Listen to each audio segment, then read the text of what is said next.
Welcome, guys, to the Raised Hunting Podcast. And you have caught us smack dab in the middle, kind of, or at the tail end, I guess, of our first trip of the year.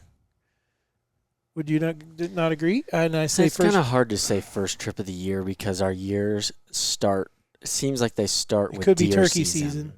Yeah, well, like we do our turkeys and everything, but it seems like the start of the year is like coming out of summer and then going into your antelope, your elk, your whitetails. Wouldn't this be coming out of summer? Yes, but we also had multiple trips earlier in the year that would be calendar-wise the beginning of the year. Okay, everybody else is on track with us. Whatever. Yeah, I think you guys will follow along just fine. Yeah, but I didn't think they wouldn't. Do it. So the first thing I need to do again is you guys continue to do the reviews, and it's showing up big time. One of the reasons that we're in the place where we are today doing this podcast, which is in the middle of Wyoming, is because we were invited out to meet with Eastman's Hunting Journal and do a podcast with those guys. And a lot of that came through the reviews and things like that that people are doing. So keep leaving those guys. We really appreciate them, and it helps us get new people involved and allows the podcast to reach more people. So if you find anything valuable or funny, then share it and leave us a review. We'd appreciate it. If you didn't like it, then you can just shove off and go to the next podcast. I love it. No, yeah. I'm in on that. Go Warren. We don't the rest of you, bend we to love everybody you. Else. That's why I'm showing you my toes for free. Yeah, the dogs. Which is now for free in a week. It's going to be expensive. Someone needs to write in and tell us, or I just want to hear whether you think this is acceptable or not, because I think his feet is not acceptable. So coming from the dude in Crocs. Yeah, but I got something over my feet. At least the dogs are covered, man. Yeah. Why are you calling them dogs? Because that's what they're called. That's what all the cool kids say. Have you ever heard them bark? Hey, ask anybody now. Everybody calls them dogs. That's stupid. You're stupid for wearing nothing on your shoes or on your feet. If you call them dogs, you can shove off too. Well, I'm here, and I'm not going anywhere, so. If you don't get in line, I will run you into a bridge. You already did that. You ran all of us into a bridge. Only three of us. And then turned around into a tree. Well, we're going to have to explain what's going on. So anyhow, today's podcast is kind of a recap / opening the door to what Raised Hunting is going to be doing in the next few weeks. Would you not agree? Is that what we're trying to cover? All right. So recapping, we're still here. We are in Wyoming, and we've been fishing on the Bighorn River, trout fishing and fly fishing. Some doing more fishing than others. I'm here to fish. What else would I be doing? Nothing. My hat's off to you, because I'm sure you've casted a line more than most people would do you did more in a day than most people would do in a week. Yeah. I don't know if that's a good or a bad thing. I feel like I came out here and I didn't fish. I casted. You did. You did do that. Yeah, you casted like crazy, but you picked it up extremely well. So overall, I think you needed to do it being ambidextrous, because your right arm looks bigger than your left now. What? Go to the next topic. No, we need to talk about fishing. Yeah, we got to talk about fishing. So how was it? Overall, what do we think? How did it go? I think it was a lot of fun. It's a ton of fun, but I want to know why in the world having Ike on the boat is what caught me fish. So we should let people know that we went fishing with them the first day. Went fishing with Eastman's Hunting Journal. Yep. So it was Eastman's Fishing Journal for yesterday, or 2 days ago, whatever it was. And so those guys went with us, and they were a ton of fun. We took boats, and you just float down the river. And they really knowledgeable, actually, about fishing. Gosh. Like super knowledgeable. Yeah. And so they helped us, and we each caught a fish. I caught one, and then had another one, and it broke off, and you caught 2 or 3 on that day. If you're going off of that, Dad caught 4. I reeled in 4. Okay, Dad caught 4. But he also had, another 3? Another 3. That were on? So 7? Holy crap. Yeah, I caught the 2, and then I had the cutthroat that was on that was on forever, not netted. Yeah, the Eastman's guys are pretty lax about getting to the net, though. And then, which I said it to their face, so I'm willing to say on the podcast. and then the one right after that was the biggest one I had on all day, and I had him on forever too. So we need to describe to people though because trout fishing is, in my book, these were not trout. They were huge. Yeah, they were big. They were abnormally large compared to what you like. When you go fish rivers, I mean, typically, like, if you see pictures from people, even if they're catching a lot, I mean, it's like 8 to 10 inches. 10 inches. Like, you might get a couple 12 or 13s, but these were like, what is the average? It's like 16, they said, or 16 18? to 20 18 inches. they were saying was average. Oh, my gosh. And that's what we were catching. Yes. Yeah. How much do you think they were weighing? Did Todd or anybody? All of the ones that we caught are over 3 pounds at least, because they have to be 3 pounds. With the way the water is right now, they have to be at least 3 pounds to swim upriver. And they were, and all the ones we were catching were swimming upriver. All except for the 2. I did catch 2 normal trout yesterday. I caught 2 little. Yeah, you did. Yeah, that's little true. dinky ones. Yeah, but that was also in slower water, except for, I guess the one spot was out in some stuff. I don't know. That's just a rule of thumb that Ike had said, that they got to be at least 3 pounds for as fast as this is moving to be able to go up. But here's what I want to say is, for all you people out there that might be watching that are already fly fishermen or you're considering it, there is something to it. There is an art to fly fishing. Not only to fly, not only to tying flies and picking out what fly you're going to use, but tying them on, the different rigs that you can use, to casting, and then to hooking them and getting them from point A to point B and being able to land that fish. Yep. There's a lot of variables. There is. I mean, I was shocked. That's what was so aggravating for me, because I felt like we all started very blank with casting and everything, and we all started to pick it up pretty well. And then I got good at casting, and I felt like I was putting some of the right flies and stuff on, and I was casting, like, some of the places were like, let's try to put one right in there under the tree. And we could do it, but I couldn't get anything to bite. And so that's half the battle, is learning to cast. Yeah, no, I mean, what I watched from you casting was like, holy cow, I thought you've been doing it for years. Figuring out I think there's just a lot more to it as far as how those fish see it and what it's supposed to look like and everything else. I think I would do a lot better if I understood their eyesight. It's got to be incredible. Yeah, it is. I think so. But anyhow, so part of what was going on though was we met the Eastman's hunting guys honestly through hunting. That's, I mean, the podcast that we do, what they do is all through hunting. And so even though we've been out, our first trip of the year is a fishing trip, which is not normal for us. The next few trips are going to be hunting trips. And I don't know which ones you guys want to talk about first. I guess if we go in order. We could do ours, or I guess all 3 of ours first, because that one's not going to take as long, because I think we have some very interesting topics to talk about with what Warren's going to be going to do. That is going to be controversial. So I say we'll skip Warren's for now. We'll just say what we're going to be doing at the end of September, and then come back into just how Warren's going to go about what he's doing and some of our opinions on that. Okay. So the next trip after Warren gets back from his mule deer hunt is going to be your hunt. Yes, sir. And this one is a pretty cool deal, because we are going to be going, all 3 of us. Warren will be back, and so the 3 of us are going to be going on an elk hunt for Easton to hopefully kill his first elk. That's the goal. Yeah. And I've been very strictly instructed on not to shoot certain things. Right. Which I think is very unfair. It's not unfair. I've hunted the place where we're going. So we're going to New Mexico, and so we're going to be hunting with the Primos crew. And so it by no means is it that you don't go there expecting to shoot a giant. That's not what we're saying. But what I am saying is, unlike when a couple years ago when we were hunting Montana, you ended up shooting a cow.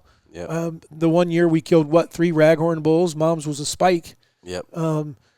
You wouldn't want to do that on this trip. Now, and I hope people understand that. What?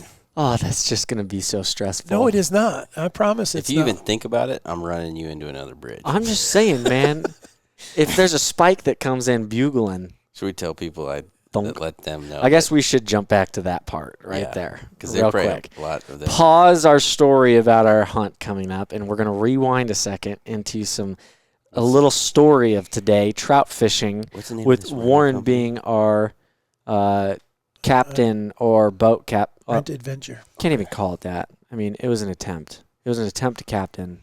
If you I appreciated what he did. Pause real quick. If you own Rent Adventure, I need you to pause this podcast for about the next 10 minutes and then turn it back on. Okay, continue. So Warren committed today. Oh, I don't care to fish. I'll just row, which I'll take it because that means I don't have to row. But that also meant my arm was falling off by the end of the day. So I if was you the only one haven't done fishing. this, they're drift boats. Yeah, So you need one person to have to row, one person to fish. Yep. And I will give him this. I don't know how much talent there is to go into this. Some people say there's a lot. Some people they say there isn't. Because you look at like Dad and Nick in their boat, and they seem to be doing all right. It didn't seem to be like going back and forth. And then you looked at us, and it looked like we could be considered drunk drivers. because we're going all across the river back and forth. I can't fish one way or another. Like I was learning some gnarly casting styles to try to cast without hooking people in the boat because we kept doing 360s and 180s and just hold on, we'll get her straight. Just give me a minute. And you were having to navigate the Titanic. Yeah, that's what I was gonna say. Is I will give him that. I think our boat was freaking like you could feel how windy and heavy it was. That Warren is a pretty big boy, and you could see him take like full freaking pulls and stuff with the oars in the boat, just like doesn't go anywhere. Yeah, didn't do anything because it's very heavy. But anyways, we get to the last 3 quarters or the last quarter of the freaking 10-mile trip, whatever it was, 8 miles. And we've gone over or under, I don't know how many bridges. And we've had a couple close calls with all sorts of things, to be honest with you. But he actually clutched up on the majority of them. Me and Eli are like, man, good job. You really got us out of that sticky situation. Not this one. I think Warren got a little distracted because he said that he was looking out a ways ahead of him, and I don't think he looked once because he was full in depth on a story about something talking to Eli while I am fishing, and I wasn't paying attention either. I look, and I saw the pillar of the bridge in front of us, and I just thought, that's interesting that's like we're really going right at it, and I just kept casting. And then next thing you know, I think Eli says something like, bridge. And Warren goes, oh, crap, and starts rowing as hard as he can. And I think that we all there for a second thought, like, man, he just got us out of that one again because he started to whip the back end of the boat around. And then all of us, Eli just goes, hold on. And Warren says, like, brace for impact or something. And I'm sitting there with my line out, and those two are freaking ready to roll, and boom! And it dented it a little bit. It sounded like a freaking gunshot. It's a rental. Yeah, that was Warren's key to the Nick day. and I It's a rental, man. It's a rental. Nick and I are like 100 yards away, and we're like, we just hit the bridge. Oh, you guys did get to see it? We heard it. Well, we were watching you guys. Oh, my gosh. And I'm like, he just hit the bridge. The worst part was we get like another 100 yards down the river, and Eli turns around and goes, man, that's kind of embarrassing. And we look in the gap for the bridge is like 80 to 100 yards from one pillar to the other. The middle one was. We went for the left one. Yeah, you could have just gone through. They got that much room, and Warren tried to go to the left, which would have been the better fishing.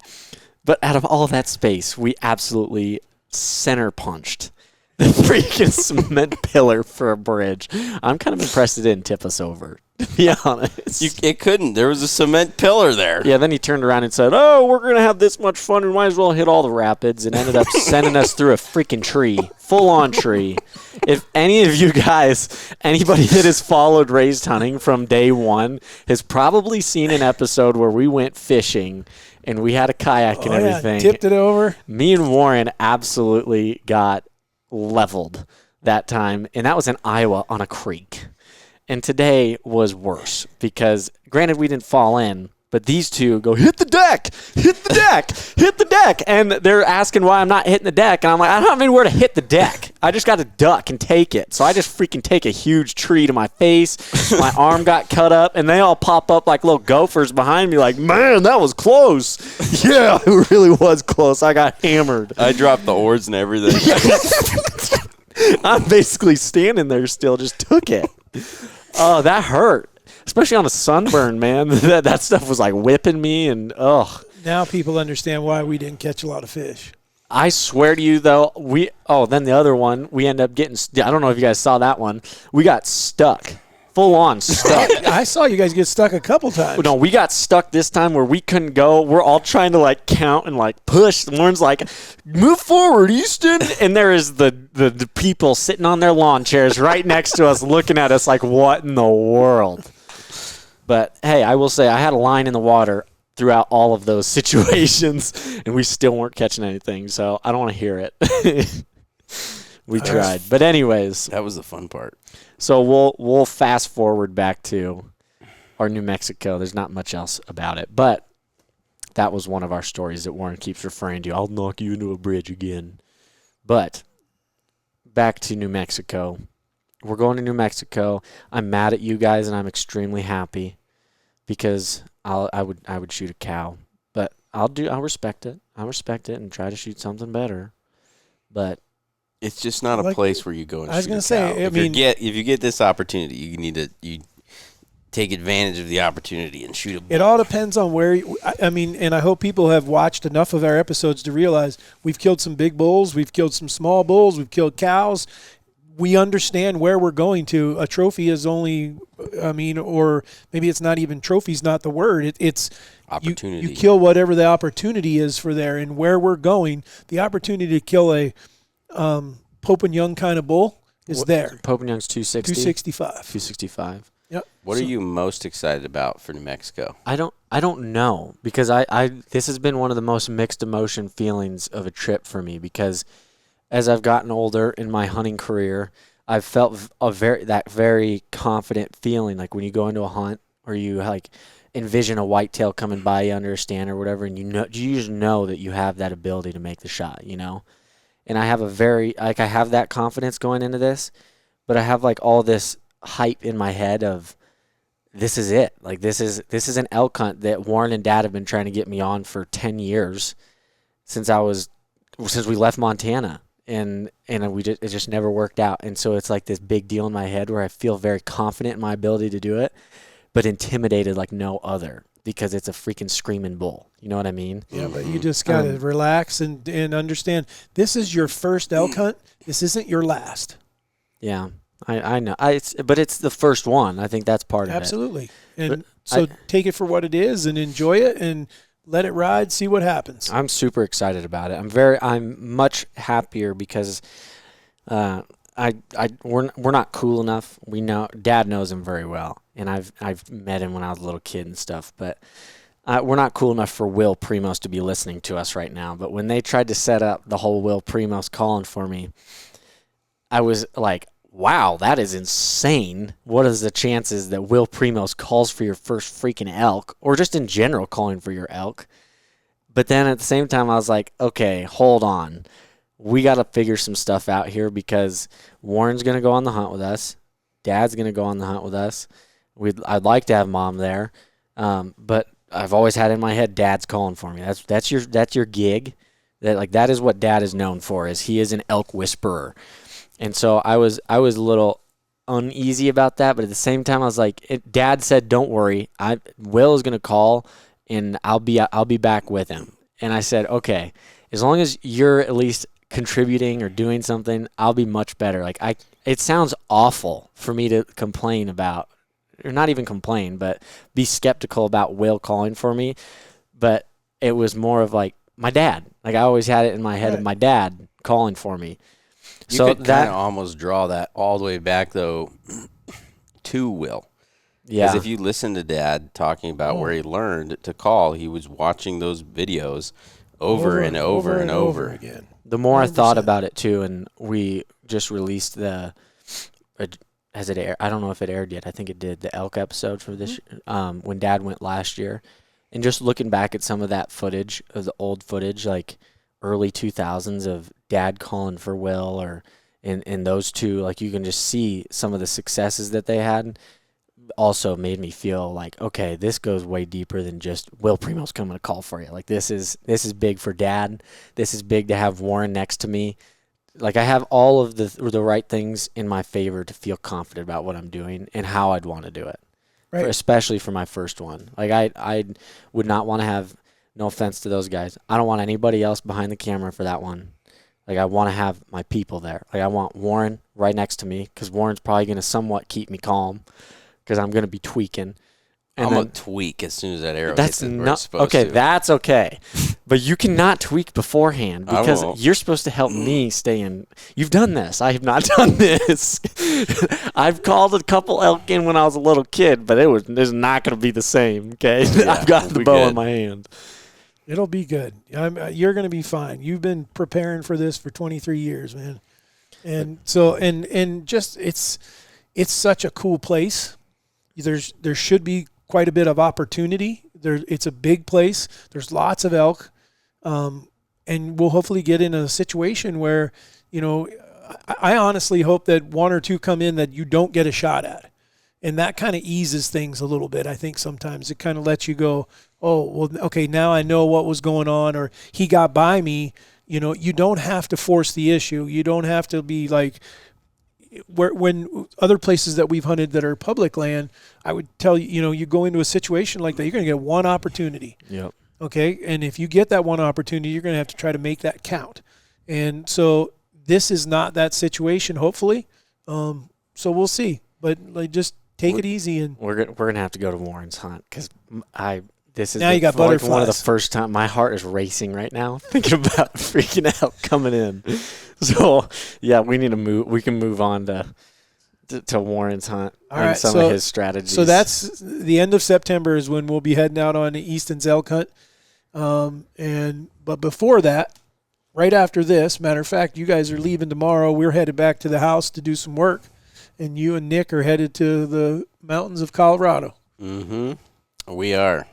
I think he's got that grin on his face of like super excited and unsure.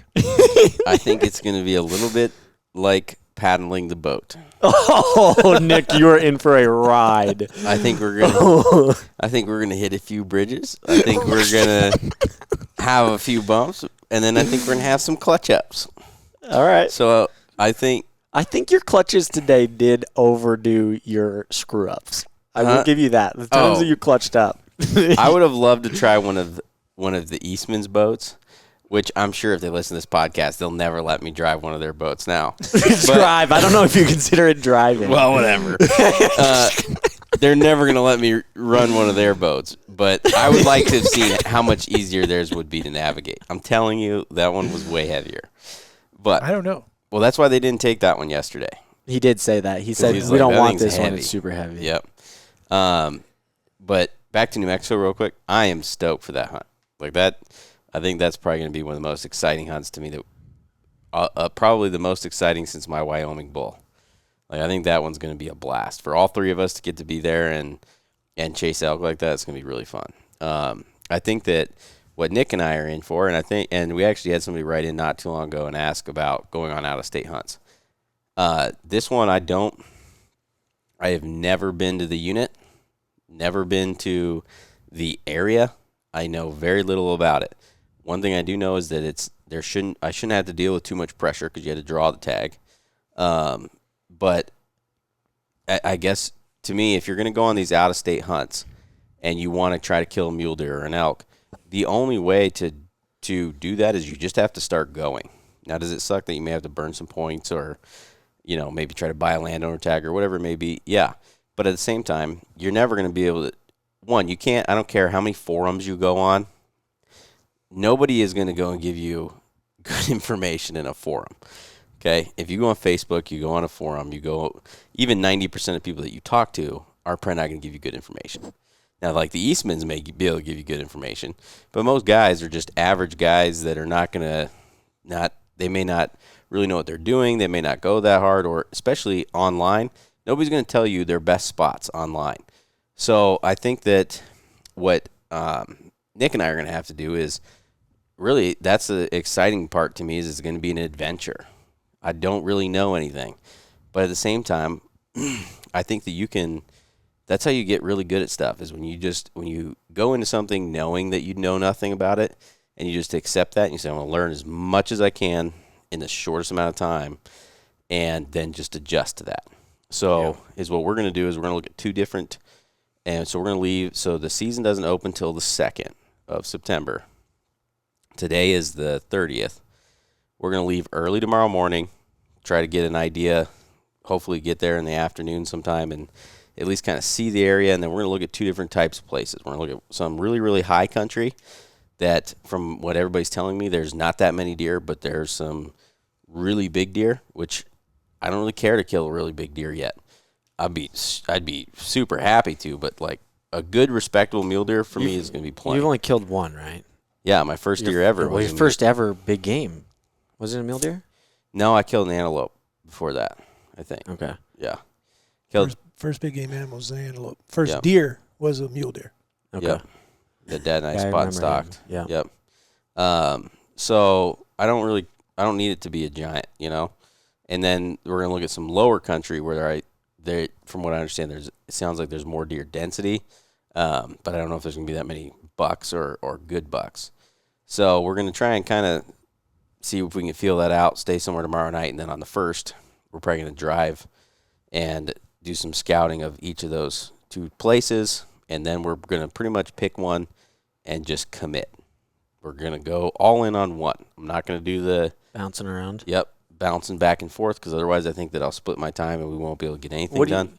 What do you think is going to be and you might not know this, but what do you think is going to be the key factor? Like the thing that you're like, okay, this is the one we're going to do. Glassing. Like as the amount of deer you're seeing, the huntable deer you're seeing, the size of deer you're seeing, like what is, in my opinion, I would think it'd be huntable. Like the most amount of good deer that you're seeing that you know you can at least get in on. Yeah, I think that's where I really want to see some of the terrain, because if I can't glass it, then I don't know how we'll ever be able to learn it quick enough to actually kill something. Yeah. So I have to be able to find something where we can glass, even if it's really high elevation stuff. If we can at least go from peak to peak, where we're able to sit down there with binos and cover 2-3 miles.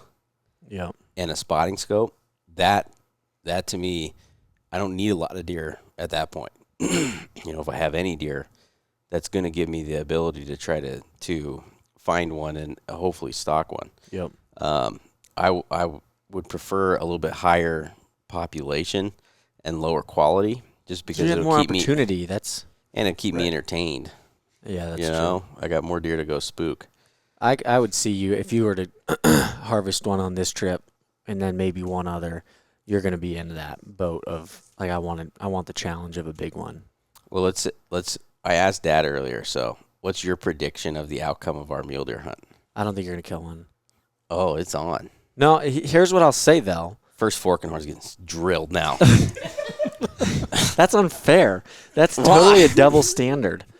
No, I'm just gonna be like, boom, told you you're wrong, Easton. The only reason I'll say that is because the Idaho hunt that me and Eli went on for the bears was a great understanding of what you're saying. Like we went into it not knowing a whole lot. Like we had John telling us what the land was like, what bears were there and stuff. So we had an idea of the bears that were there, but once you get into it, it took us a couple days. To be honest, it took us the whole hunt for me to really feel confident about, like, okay, I know that if I come back next year, I know exactly like how I'd go about some of these things differently. And I think that going into a new area like that and trying to do something like that is so broad and so many different ways to go about it that unless you find that one deer that's in the right spot, the right wind, bedded up somewhere for you to spot and stalk and really get in on it, your first year, it's not your whole year for us, like if you're only out there a week or whatever, is got to be learning unless you can somewhat get lucky as to find where one is at that's doable. How many days I will say that you have longer period of time. I would say that like if your first week, you ain't killing a deer. And if you do, it's going to be one that happened to be in the right spot and you guys got it done. But other than that, I'd say if you do kill one this year, it's second week, no doubt. How many days did you guys have in Idaho? 5. 5. Yep. Yeah, I think that time is definitely going to be on our side. It's going to help us a lot. Yeah, I would say that your best odds are going to be your second week. What'd you say? You said he wasn't going to kill one? I don't think so. I think. Now, I would say that whatever you did this year, you could probably, as long as there's deer there, you'd probably turn around and say, okay, I'm going to try to get this tag again next year and have no issue the first week because you know it. I hope you got your boots ready to go, Nick, because we are going to kill a deer. That's just, that hunt really opened my eyes to, like, if you can get the time to actually see the land, see how the animals work in the land, and know what they're going to be doing certain times a year, oh my gosh, you're at so much more of an advantage versus just coming in and not having any going idea. in blind is hard. Like if it'll be really interesting too to be able to go and do a podcast afterwards and see how it went. See, because maybe too we'll get there and find out that there's our idea of a low deer density and other people's idea of a low deer density is two different things, and that there is quite a few deer, and it's not like we were doing everything we could to find one deer, that we were actually able to find 2-3 different sets of deer a day. And it was, you were able to put stocks on, because that is the one thing that I really do like, that I really feel as though that gives us a big advantage, is that we don't have to, we should not have to compete with that many other hunters. Yeah, that's there could be recreational people, but not that many other hunters. Where the thing that gives me a lot of confidence there is that if we can find the deer, and we can be finding one that's worth shooting, we shouldn't have to worry too much about other people screwing us up. Right. And that's a big advantage I to agree. me. Does it kind of go without being said? I don't know if maybe you did say it, that you're going with your bow. Yeah. Did you say archery season? I don't know if you did or not. No, you're going with your bow, so that also entails you're probably going to I mean, you can correct me here, but I would say that means that you're going to have to get within 40 yards. Oh, yeah. Yeah. So, but I don't know, everybody else will tell you, you go out west and you have to be ready to shoot 80, 90, 100 yards. That is the biggest hoax, lie, BS I've ever heard in my entire life. It is not true. Not one bit. We've killed and there may be guys on this podcast that listen from the West. And I'm going to say that Easton and I are Western natives. And then Dad was an import and then there for a long time and then an export.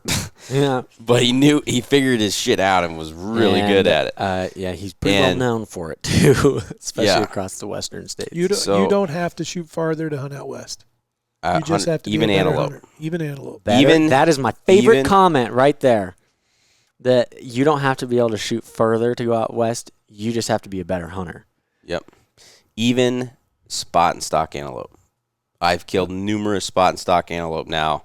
No decoy, nothing under or at 40 yards. Agreed. Now, you might have to pick the terrain. And you may not be able to go and pick one in a parking lot and try and get within 40 yards of him. And it's going to take multiple tries. Like, it's not just going to be a one-shot wonder. Like, you got to be patient. You got to you got to put all the cards on your side that you possibly can, because everything else is on their side. What was your average shot distance on elk? 14 or 12 19 or something. yards. 19 yards? Yeah, whitetails were 12. That's elk what it were was. 19. 19. Antelope, do you not remember? I never counted them all up. The whole thing about antelope is I just remember all the people that we've taken. We've taken a lot of people for their first antelope. Probably, I think one day I counted it up and it was like 15 or 20 people. Yeah. And all of them are shooting their antelope under 40 yards. Yep. And most of them are all killing. ask that question, too. I would almost say that the 90% of them are under 30 yards. Yeah, a lot of them are under 30, and some were even closer. I mean, and my whole thing is they would look at me like, "Are you nuts? You're going to set this ground blind right here?" And I'm like, "Yeah, we're going to put the ground blind here because we're going to make sure they can see it when we're spotting and stalking. Okay, we got to within 60 yards, but we didn't even come close to shooting. Well, shouldn't we be trying to get that shot? Not really. Not when you're hunting with me, because I simply don't see it as a shot. It wasn't a shot opportunity. This is a massive issue within the hunting community, and the reason I say that is because I knew it was an issue, especially based off of our opinion. In our opinion, also going off of the successes we've had with the average shot distances, it can be done to be at an ethical range. But what really torqued me, I guess, is one of my good buddies was I want to say it was Colorado. was just antelope hunting in Colorado, public stuff. And he had multiple people that were out bow hunting around him. And he had talked to them like, hey, have you guys gotten any shots, whatever? Have you been having any luck or anything? Multiple, I think 3 of them at least had said it to him that, yeah, we've gotten a couple shots, but we haven't gotten anything yet. And he goes, well, what do you mean? Like, just miss them or what? He goes, no, they're like 70, 80 yards out. And I hit one, but we looked for it and didn't find it, didn't know where it went. And so 2 of the 3 guys had wounded one at some point or another, and they were all over 60 yards. And he turned around and was stalking a mule or an antelope like a day later, and found the one dude's dead antelope. And so that right there just royally ticks me off. That Well, the other thing about it too is I don't care how good you shoot. That's not what it comes down to. That's what I'm saying. Yeah, I don't care how good you shoot at 70, 80, 90, 100 yards. The problem is how long that arrow is in flight and how much time that animal has to move. Then the other part with that is 99.9% of people cannot shoot well enough at 70, 80, 90 yards. Yep. 99.9 for sure. If there's 1 million bow hunters in America and you take 990,000 of them, I guarantee you walk out there and they shoot 80 yards cold with all their hunting stuff on in the exact same situation, and you just put a pie plate out of there, 99% of them are missing, without a doubt. I don't disagree with that. I think that there's So now you're having to have perfect again, it scenario. doesn't matter because even if you are perfect, yeah, the at animal 100 can yards, move. like on an elk, their stride is what would you say, like a 36 foot? inches Oh, it's 36 inches? on an elk. Yeah, no, that's what I'm asking. Because if you take that at like 60 to 70 yards, if they took a step, even if they don't get that full step in, They get halfway. It's if 18 inches. 18 inches off. 18 inches off is plenty enough to wound yourself something, completely miss, or to make that thing suffer like no other. And then if you think about a freaking antelope, their stride is much smaller, but they're fastest land animal in North America. Come on. And they're small. They're not very big animals. They're smaller than your typical whitetails significantly, and they move quick. They can see well. They hear well, and they typically are pretty edgy most of the time as far as how their demeanor goes. So slinging arrows that far is get closer. Take the time to get closer. And if you fail, you fail. At least you did it ethically as opposed to just slinging stuff. And you can do it. Yes, you can. The problem is what happens is those people, they get to 70, 80, and instead of trying to get to 50, 40, 30, this is close enough. Yep. I'm going to shoot. And I would say that maybe one of the things that lends to why we do it that way is we don't even go try a stalk on one that we don't think we can get under 40 yards. Yeah. I mean, if there's a place, if it's open, I think like when you were referring to a parking lot, something flat, you're not going to be able to hunt them there. Yep. Unless you employ. Now we've done things like pull out decoys, pull out a black sheet, and walked within less than 40 yards of them. Yep. So I guess my point is that I've never been a very good shot with a bow, meaning I'm not the guy that can go out and shoot targets. I've never been able to shoot 70, 80, 90 yards consistently, so I couldn't do that. You should preface that, though, because you're still a good shot. Well, it's not like you're shooting dimes everywhere you shoot, though. But lethal. I just felt, for me to feel lethal, I had to be under 40 yards. Then I felt like, okay, they don't get away now. And then the closer I could get, and that's the thing, I can't tell you how many times that I've been within 40 yards of something, though, and I keep pushing it, trying to get to 20. Yeah. Because then it's a no-brainer, But that also comes down to knowing the animal you're hunting and knowing their body language. Absolutely. To know what you can and can't push. Well, that's the other thing I don't get, though, is, like, especially when you hear guys bragging, oh, I shot this one at 80. Well, to me, the whole entire point of bow hunting is to get it as close as I possibly can. Mm-hmm. And that's where my heart really starts to pound, is when I do get to 40 yards. And, and now you can see a fly landing on the back of their ear, and then I get to 30 and get to 20 and you can hear them rustling around. That's when I'm in the zone, and you feel those experiences that nobody else has because they've never been that close. Yeah. So it comes down to a percentage thing, I think is what we're trying to say. And that is, one, your percentage of shots, doing it the way we're talking about doing it. And again, Easton prefaced it with, this is our opinion. I like to think that we've got a lot of ethics behind our opinion in this particular case.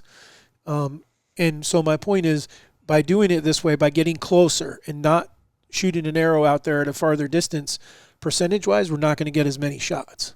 However, when we do take a shot, percentage-wise, we're going to be more effective.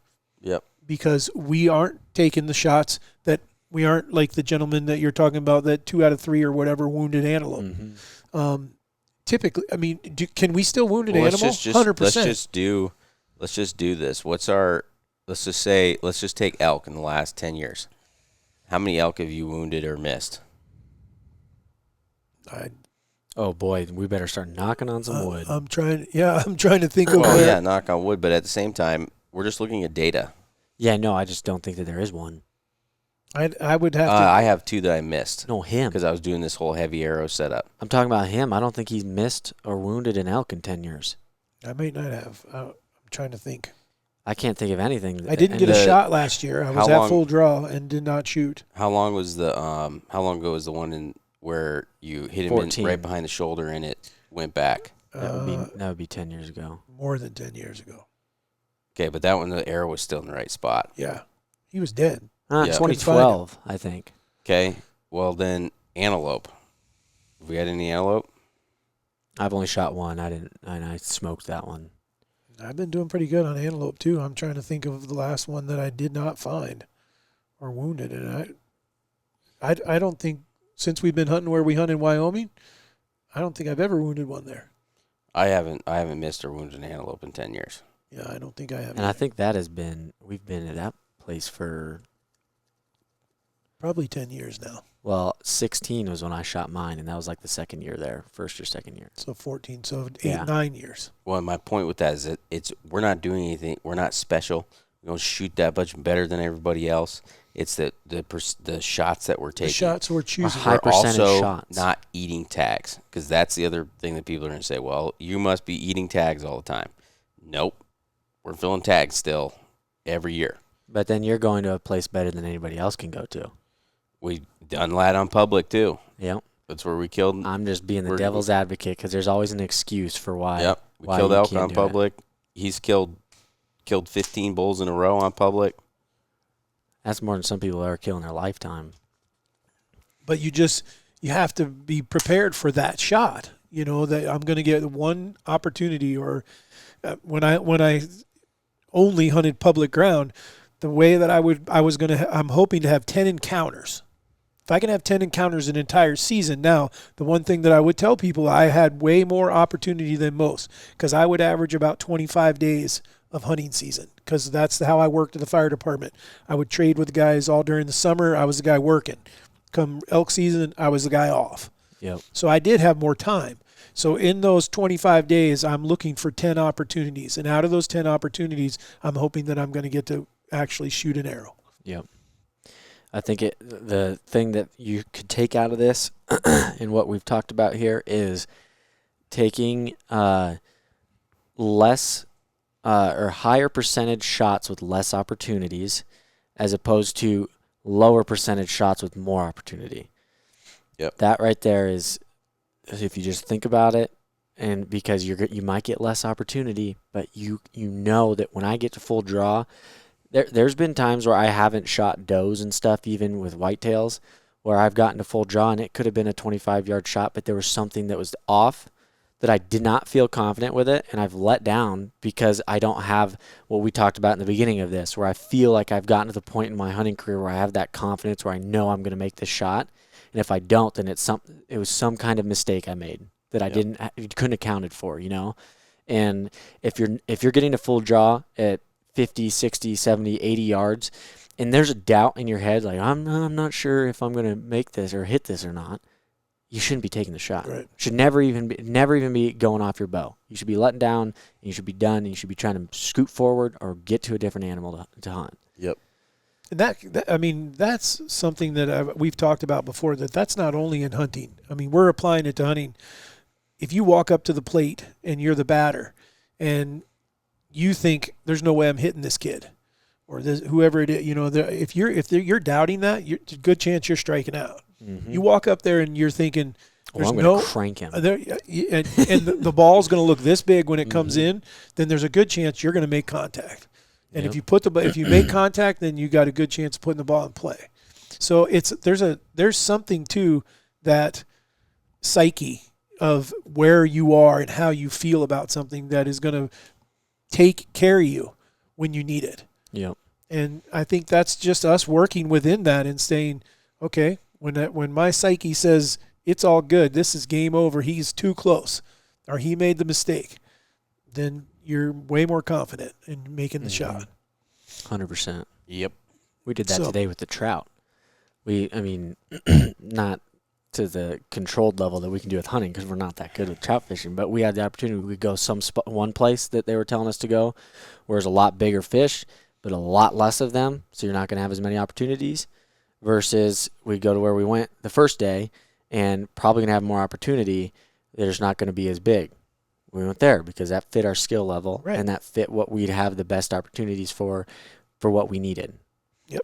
So you can relate that to all kinds of things in life, but you can also relate that very well with hunting situations. Put yourself in a situation for success, not for questionability or failure. 100%. I All agree. right. Have you come up with your? I think we've covered. Oh, go ahead. Well, I think we've covered the topics we wanted to cover here today, best that we can or could. But Yeah, I definitely think we're gonna hear about this one. Oh, yeah, we'll Because get some tick people that off, comment. but I'm okay with that because Me I too. will stand by this one through and through for the animal's sake and for hunter's sake. Be more successful. Yeah. But I will say, totally side topic. Nick called this to 2 minutes. He was within 2 minutes, just so you know, of when Warren was going to come up with his wacky facts. Why? Because he said at minute 45, Warren's going to be looking for his wacky facts. It's minute 47 when you pulled your phone up right there. See, I'm just good. I just know when. No, you're supposed to do it beforehand. He said Because he- we're at the end of the podcast, so you need to start reading quickly. He said he'd buy me ice cream if I made it by 45. Oh, so you have to buy him now. yeah, No, he's buying it for me. No, you made it past 45. No, he said by 45, You didn't make it. meaning around 45. No, by 45 No. means 45 or under. I'd like a large, please. No, Nick, you're not allowed to buy it for him. Okay. He lost that bet.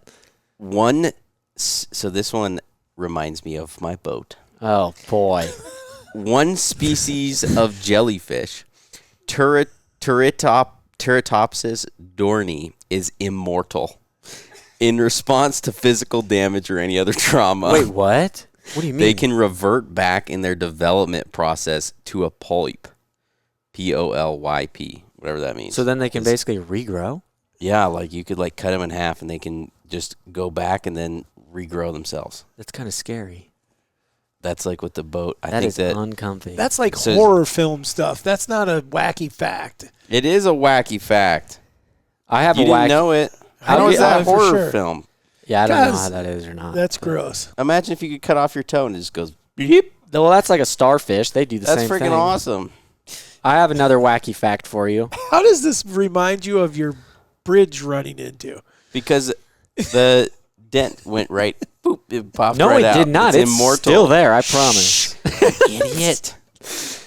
Oh, Do you have your second one or no? Yes. Oh, What's okay. yours? I was going to say it wasn't here, but it's relative to our trip that we learned that there was a lake recently that got down to a certain level where somebody found a bone here, and they went and looked at it. The archaeologists did, and the biologists did, and it ended up being a woolly mammoth that was fully intact all the way back. still from- had hair. Yeah, that's what like way back. I can't tell you the dates because I mean it's over my pay It was grade. more than 3 or 4 Call years me ago. stupid. Yeah, it was a couple years ago. But it had hair on it. All the bones, everything was preserved on that thing. They got it out, and they have it. I think it's actually, what did they say? It's going to it's night at the museum. What's I don't know. what's that museum? The Smithsonian. That I don't know why I couldn't think of that. I think they said it was going there, didn't they? Well, what I remember him saying was they're actually taking some of the DNA off of that, and that's part of the one that they're using to They're cross. already doing that. Right, cross with a elephant to Indian elephants. remake this thing. Yep. That's already in process of doing that right now. That's nuts. I don't like that. I'm pretty sure they actually already have the baby like growing right now. That mammoth. Yeah. I'm probably It won't be a full. I saw a mammoth today. It was riding a freaking jet board. Oh my gosh. That. It was Okay, Warren. looked like a bomber. jet board. Yeah, one of No, a those. kayak. No, it was It's a kayak. I guess it was a kayak, but it was A sunk. jet boat? Was No, it one of was those- it hairy? No, it was just huge. Okay, so if anybody saw us on the river, no, you didn't. It's a good thing we didn't all have shirts on with our jersey number and names. And our name on it. Okay, what's your second wacky fact? And then we'll get out of here. A cloud can weigh more than 1 million pounds. Okay, that's unfortunate. That's not that uncommonly known. You didn't learn that in school? How heavy clouds are? Tell me, Nick, did you know a cloud could weigh 1 million pounds? I did not actually know this one. Dad, did you know that? I didn't know it could weigh 1 million pounds, but I guess I did know that clouds can be extremely heavy when they're filled with moisture. Okay, so 1 of 5 people knew that. That's 2. no, he had I no didn't idea it know was 1 million. pounds. Okay. I don't know The largest much. padlock in the world weighs 916 pounds. What's Did you that? know that What is there, that? Thomas Edison? What's that lock-in? Thomas Edison. Yeah, Huh? you light bulb liquor. Yeah. Why don't you go get on a kayak, What are they locking with that? you mammoth? I have a question about your wacky fact. Probably mammoths. Oh, my gosh. All right. That's the only way they can keep them in there. 916-pound lock. That'd be my guess. All right. That was way more than 1, 2 wacky. There's a whole wacky facts were going everywhere. Dad, do you have a wacky fact? No, I don't. You have any dad jokes? Oh, We boy. don't need any dad jokes. We're not going to take these people's time. Look, Nick's over there cheering like, come on, give us one. That's because Nick's jokes are worse than dad jokes. All right. I think it's time that we Cut it. cut it. We get this out of here. We tell everyone thank you. We appreciate you guys. If you got some stuff you want to comment on, comment away. Like, again, you're only hearing our opinion. We're not sitting here saying we're better than anyone or that our way is always the right way, but it is our opinion, and we know we believe everybody else. You're entitled to your opinion too. absolutely. And we'll debate with you. We're not afraid of having that discussion, and then we might even shake hands at the end of it and go hunting together. You know, so The it's great part about what you just said, though, is a discussion. Yeah, That's what everybody's lost, is everything is if you don't agree with me or I don't agree with you, it's an argument, I hate you, or I'm Right. mad at you. You Which can at have the same different time opinions. too, why would you ever want to agree with somebody on everything? No, you don't. It would make us all boring. Yeah. That's why. But you wanna be can like also Warren, have because this- I'm not boring. Okay. Wisdom teeth is coming back. You can also have discussion, though, yeah, as absolutely. adults, And with it- different and- sides' opinions. And there are times when I've changed my mind on the stuff we talked about today. I'm pretty sure I'm fairly set in my ways. I'm probably not going to change my decision on how far I'm going to shoot an animal. Somebody can talk to me about trout fishing. Even if you I will saw be very open to changing my A mind. mammoth on a kayak Mammoth on a kayak. wouldn't change your mind. That wasn't a mammoth. That was a beach whale. It just looked like a bobber. Okay. A really big So bobber. we're starting to go. If anybody has anything to comment or you guys are enjoying the podcast, don't forget to hook you boys up and give us reviews. Spotify is I feel like we're just a broken record here. Spotify's doing great. Apple Podcasts, pick it up. Let's go. What about our YouTubers? And we're getting quite a few there too. They're- Yeah, a they're lot of people have doing been very watching well on on YouTube, YouTube. so we better be shouting out the YouTubers. Yep. Shout out to the TubeUs. Yep. They're the ones that are Don't think committed so, to seeing our ugly faces, so we appreciate you. So you can So see see his my feet. beautiful feet instead. Yeah. You can see his dogs. All right. Free Thanks, guys. only this week. Next week, you can find them on feetsonly.com. $6.99 a toe. All right. How many dollars is that? I'll shave the big one for $49.99. Sign us off, Paul. I'm trying to, but I can't get a word in edgewise. It'll look like that veggie Okay. straw. Talk. All right, guys. You've heard enough. So if you tuned out, I don't blame you. But this is Raised Hunting signing off. Thank you, guys.